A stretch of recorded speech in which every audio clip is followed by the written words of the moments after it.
Hey everyone, this is Kieran from MSK Physio. Today's exercise is looking at the straight leg raise. It's a very common exercise that's prescribed after knee injuries or knee surgeries. It's also used a lot of the time when people need to develop more hip flexion, so maybe they've had a hip injury or a hip surgery.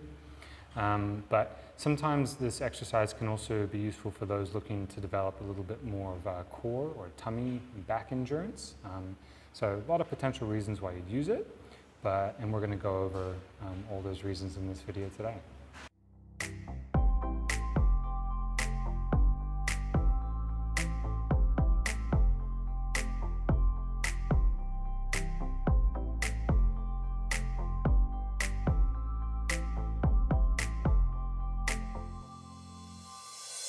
When we're thinking about our limbs moving, it could be arms, could be legs, we need to think about the length of the lever.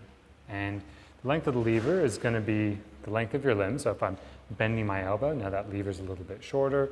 Granted, there's some other variables just based on some of the angles we have to deal with.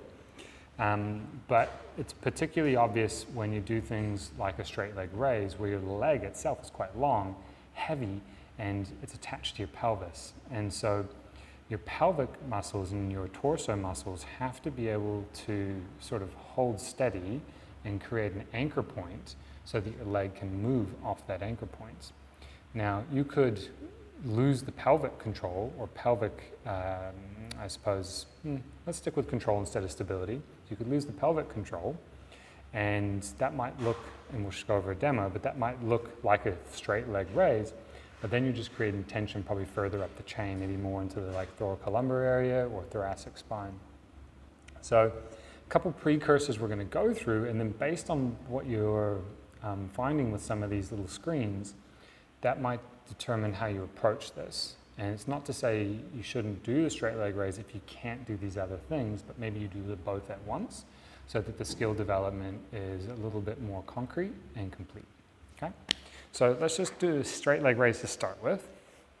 So this leg, right leg, is going to go up, and it's coming up and down. Okay? I could do this with this leg bent, this leg straight, doesn't matter.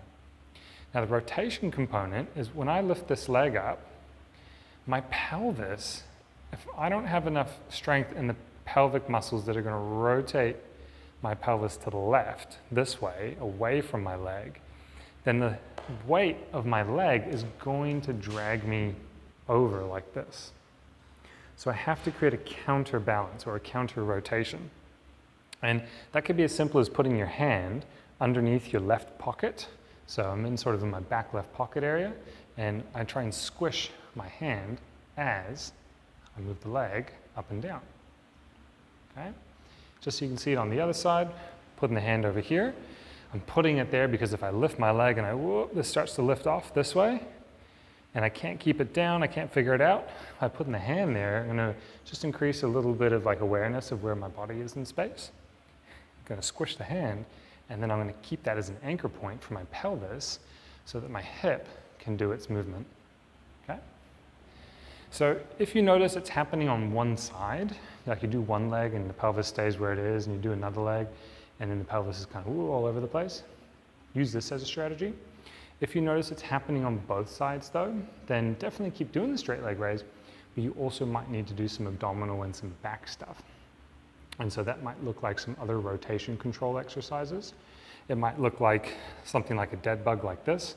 And as I rotate my legs, I'm trying to reduce the rotation that's happening through here. I'm trying to just resist being pulled over. It could be something like a hard roll, where I've got a ball between my hands and my knees. I've got some videos for that if you need to see. But basically a squish or a foam roller where I'm doing opposites like this, and I roll as a unit. So I'm resisting the rotation. And then we've also got some other videos which get the back component. So that's going to be our prone straight leg raises. And that's where we consider the rotation as well. So I'm creating the rotation this way. So that's that left pelvic rotation that I needed to be able to control that straight leg raise. So a few different options to think about. Good exercise. Note that when this starts to get easy though, you want to start getting up into some more inner ranges. So that's where you might look into the Muncie. We have another video for that, where I'm going to shorten this end of the muscle even more by going into more hip flexion. Hold this as a bit of an anchor and then lifting up and down like this. And what I like to use here is maybe a tissue box or a shoe box. And then you have 3 different heights you can use. So you can use the low height, medium height, and then the taller height. And you're trying to lift over that box until fatigue. All the while, trying to keep that knee straight. Try not to let it bend. If it does, it's okay, but you're not getting as much out of the exercise, which is encouraging that terminal knee extension, as well as the flexion up here at the same time. If you want to work on just hip flexion, we've got better exercises for that, which again you can find on our channel by searching hip flexor videos. So yeah, very common exercise, super common exercise, but there might be a couple things that you need to think about in terms of the control of that anchor point of the hips and how to get the most out of the exercise. If you like this video, then please hit like below. Otherwise, to check out more of our content in the future, you can subscribe to our channel by clicking our logo over here. And to check out our latest video, click up here.